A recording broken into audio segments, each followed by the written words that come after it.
Probably the give away at one point was, இவ படிக்க மேல படுத்துக்கிட்டு இருப்பா, படுத்துட்டு இருக்கும்போது நீ மேல வா அப்படின்னு சொல்லுவா.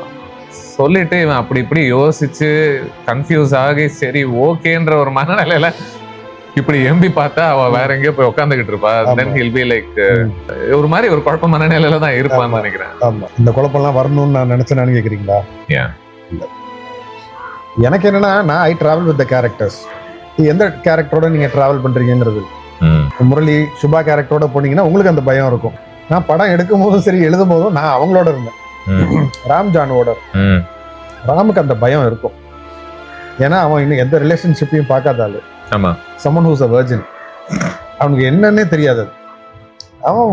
அவன் ஒரு வளர்ந்த குழந்தை. அவன் கொஞ்சம் எல்லாரையும் டம்மு டம்முன்னு அடிக்கிறதுனால கிட்ட வரமாட்டாங்க.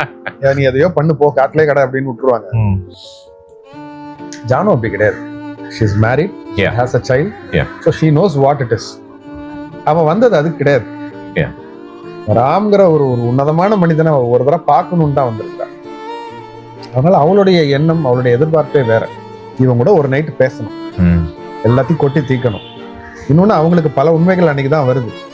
அப்படிங்கிறப்ப அவங்க இந்த ஜோனுக்குள்ள போவாங்களான்னா